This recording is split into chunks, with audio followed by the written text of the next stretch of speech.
God wants you to know that doubting your faith is a necessary and normal part of life. It is not something that Jesus condemns. It is not a sin to doubt your faith. What truly matters is how you handle it, whether you bring it to God or sweep it under the rug because you're scared and you think that Christianity is based off of blind belief alone. In fact, it's a completely normal human reaction to doubt. It's normal to react that way when you're believing and having faith in something that is higher than yourself. But as I said, what you do with that doubt is what truly matters and what everything weighs upon. So here's how to deal with doubt as a Christian. So of course, we're going to look to the Bible and see what Jesus does in times where his children are doubting. And in John chapter 20, Thomas is the only disciple who hasn't seen Jesus resurrected. So Jesus is already resurrected. He's walking around to the other disciples, appearing to them, and they're firmly believing in him, although they are shocked.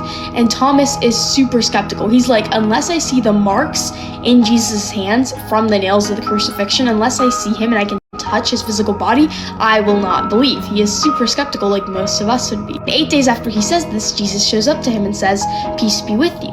Put your finger here and see my hands, and put out your hand and place it in my side. Do not disbelieve, but believe."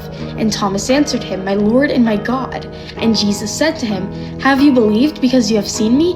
Blessed are those who have not seen, yet have believed." And so if you're a Christian watching this video, that's you. He's talking about you. You have not seen Jesus risen, but you believe because you have faith. However, there are times where we are going to doubt our faith, and Jesus shows us what to do here. First thing that's super important to notice is that Jesus does not condemn Thomas at all for his doubt. He never does. He's not like, "Why are you doubting me? Why do you not have faith in me?" Even though he is a disciple who had literally seen Jesus and heard his predictions about his resurrection and probably knew better than any of us that it was going to happen, Jesus did not condemn him. He did not say, "You're sinning by doing this." He simply provided evidence. That is what Jesus wants us to do in moments of faith. He wants us to first bring our doubt to him in prayer, and secondly, look for evidence. If you're doubting whether God exists or whether Jesus actually existed, look for your own evidence, and I promise you that Christianity will not disappoint. I feel as though the very old teaching that doubt is a destroyer of life and that it ruins everything is very flawed, because it's very human to doubt. And what we see in the Gospels is that Jesus deals with doubt in his fellow believers with love and with evidence. He doesn't condemn it. So we shouldn't see doubt as necessarily a bad thing, but something that can actually help us get closer to God.